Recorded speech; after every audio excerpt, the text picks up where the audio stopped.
Assalamualaikum warahmatullahi wabarakatuh. Sobat kelinci, kita ketemu lagi tentang tutorial ternak kelinci. Nah, pada tutorial sebelumnya sempat kan saya bikin video tentang pakan juga, sama tentang pakan kelinci juga. Cuman ada semi-semi campuran gitu kan. Kemarin itu sebenarnya kan buat dikasih langsung ke kelinci. Cuma bagian akhirnya ada tentang masalah pakan fermentasi. Nah, ternyata dari video kemarin ya sebelumnya sih saya terima kasih banget kepada teman-teman ternak kelinci. Saya nggak nyangka itu kan responnya sebegitu sadisnya sampai DB saya hampir error gitu kan. Sehingga habis video itu naik ternyata banyak yang nanya gitu yang nanya sampai overload lah mungkin DB saya, sehingga sampai sekarang pun masih belum benar gitu kan. Jadi mohon maaf sebelumnya, ada iklan. Mohon maaf sebelumnya kalau teman-teman yang sempat nanya ke akun BB saya nggak kebalas karena emang nggak kebaca gitu kan, dan hampir error juga gitu kan. Kalau memang ke nomor WA masih normal kalau WA sampai sekarang gitu. Cuman ya itu kadang-kadang enggak gitu kan. Jadi mohon maaf karena keterbatasan alat komunikasi kemarin ya gitu kan. Nah,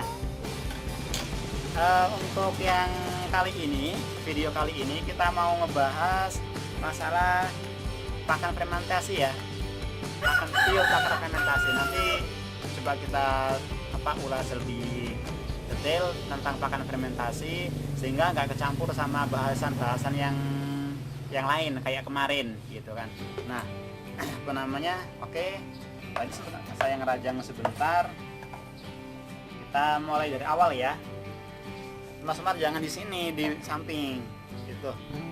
Nah, teman-teman, saya udah siapin nih gitu kan. Bahan pertama yang harus kita siapin itu adalah ini, SOC. Nah, kalau untuk ini bahan pembiaknya ya, bahan yang bahan yang nanti bisa menfermentasiin bahan-bahan yang lain. Nah, ini sebenarnya ada dua pilihan teman-teman. Pilihan pertama seperti yang ini, SOC, suplemen organik cair. Memang kalau untuk ketersediaan barang ini sendiri itu rada susah ya, karena dia itu nggak dijual bebas gitu kan. Dia pakai sistemnya MLM gitu kan, sehingga teman-teman kalau yang beli satuan cuma satu botol kayak gini mungkin harganya rada mahal ya. Tapi kalau misal teman-teman gabung ke MLM-nya gitu kan, nah itu memang harus ada satu paket dulu gitu, satu paket, dan itu nilai plusnya katanya, saya juga belum gabung ya, karena di sini terlalu jauh. Kalau misalnya gabungnya itu harus ikut pelatihannya itu ke Jawa Tengah, sementara posisi saya di Tangerang gitu kan. Nah itu jauh sehingga saya nggak bisa ikut gabung gitu kan. Nah menurut mereka ketika teman-teman gabung ke SOC ini, beli produk ini dan ikut membernya, itu nilai plusnya itu nanti teman-teman ada mentornya seperti itu. Jadi ketika teman-teman ini misal mau kelinci, biasanya sih dikelompokin ke kelinci gitu kan, sehingga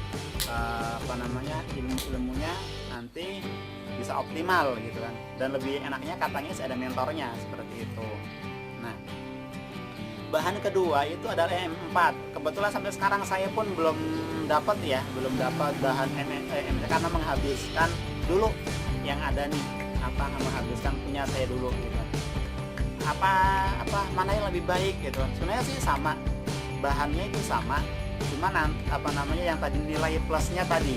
Nah, kalau yang SOC itu ada pelatihannya, kalau kita beli M4 itu ya cuma sekedar beli barangnya aja gitu kan. Jadi nggak ada guide-nya, nggak ada mentornya gimana mengoptimalkan ilmu peternakan itu, nggak kelupas semua gitu kan. Kalau untuk sisi negatifnya untuk SOC tentu harganya lebih tinggi gitu kan. Kalau E4 nilai negatifnya nggak ada mentornya, nilai plusnya harga jauh lebih murah gitu kan. Nah itu plus minusnya.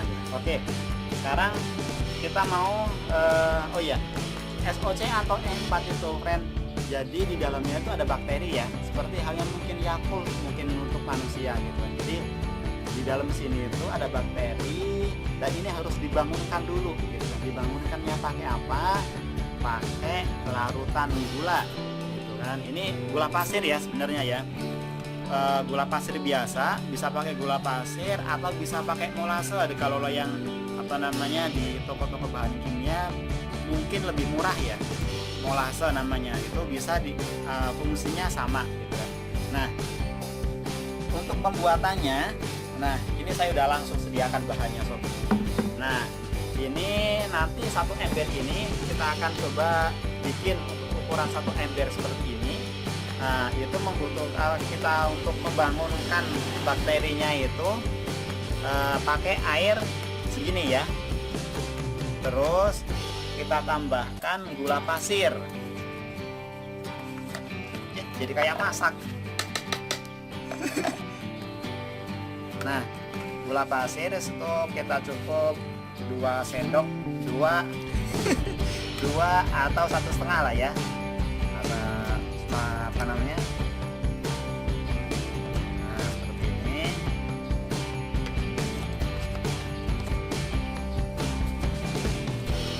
Ini terus aduk-aduk sampai gulanya benar-benar larut, sobat kelinci. Asmarawas.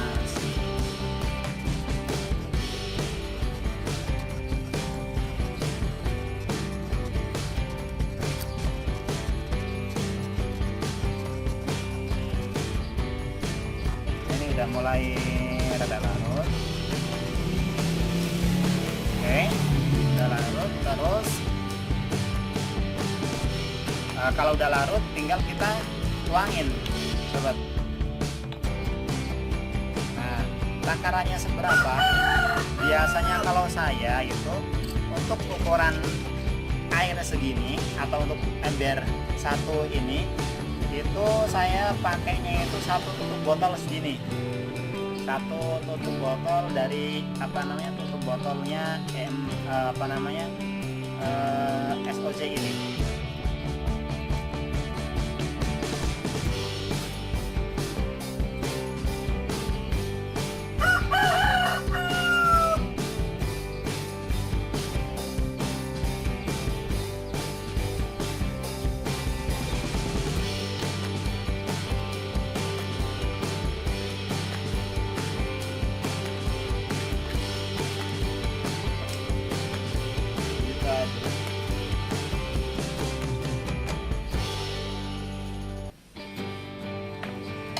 Nah, setelah kita larutkan apa namanya SOC, kemudian dengan apa gula tadi, kita diamkan larutan ini sekitar 10 lah ya, paling nggak itu 10 menit kita larutkan. Tujuannya apa? Yang seperti saya bilang tadi, tujuannya biar bakteri ini bangun dulu karena ada makanan berupa gula tadi, biar dia bangun, terus apa namanya dia aktif dulu gitu. Baru nanti kita campurin ke bahan-bahannya. Oke, kita singkirin dulu ini. Nah, kemudian ini bahan pertama, apa namanya, bahan aktifnya. Kemudian bahan yang mau difermentasiin itu bisa pertama itu seperti ini.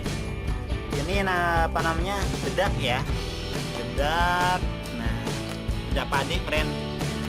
Apa namanya, biasanya kalau untuk di toko-toko apa pakan hewan biasanya sih banyak, atau kalau lebih murah lagi kita dapatnya di penggilingan padi seperti itu. Harganya sih sekitar 5.000 per kilo biasanya. Kalau langsung ke penggilingannya 3.000. Kalau misal di toko-toko pakan hewan biasanya 5.000. Tapi nggak tahu ya, kalau teman-teman ada di daerah mungkin jauh lebih murah, atau teman-teman yang benar-benar di kota mungkin jauh lebih mahal. Nah, itu bahan pertama. Bahan kedua, oh ya, ini bisa dikatakan sebagai sumber karbohidrat, benar nggak? Nah, serat, apa namanya, sumber serat. Nah, bahan pertama. Bahan kedua ini adalah ampas tahu. Nah, ini ampas tahu yang rada-rada semi kering. Jadi itu kayak gini, ini yang bagus ya. Kadang-kadang ada ampas tahu itu ketika dia keluar pabrik itu masih bener-bener basah, airnya masih ngocor. Nah itu apa namanya, nanti mungkin butuh proses pengeringan dulu gitu ya. Tapi yang ampas tahu yang bagus sih kayak gini, jadi udah rada-rada semi kering gitu. Jadi kita terimanya enak gitu. Dan harganya pun biasanya lebih murah ya. Per kilonya berapa? Kalau harganya sih 15.000 berapa itu ya, per saya rada nggak nimbang sih gitu kan. Jadi sekitar ya mungkin 15-an ribu lah ya. Nggak tahu kalau beli tahu di luar apa namanya Tangerang. Nah ini bahan kedua, ini bisa jadi sebagai sumber protein untuk kedelai. Ini bagus untuk sumber protein karena proteinnya tinggi dari kedelai. Terus untuk bahan hijauannya gitu kan. Hijauannya karena kelinci ini kan tipikalnya dia kan herbal sampean. Dia hewan herbivora ya. Apa makanan tumbuh-tumbuhan gitu kan. Nah, kita nggak bisa meninggalkan hijauan sob. Ini saya udah siapin hijauan daun pisang. Nah, kita cacah ukuran segini. Tuh, bisa dilihat ya. Ukurannya seperti ini. Gitu. Jadi jangan terlalu besar. Saya dulu pernah nyoba itu ukurannya besar, jadi lebarnya itu mungkin lebar segini ya. Itu terus panjang gitu kan, lebar panjang. Nah itu kelincinya rada susah karena dia kan serat rada kasar ya kalau untuk daun pisang. Jadi kita cacahnya rada kecil gitu kan. Nah, oke. Nah seberapa ukurannya gitu kan? Nanti apa namanya video ini saya pause dulu, nanti akan dilanjutkan ketika udah siap ya. Oke.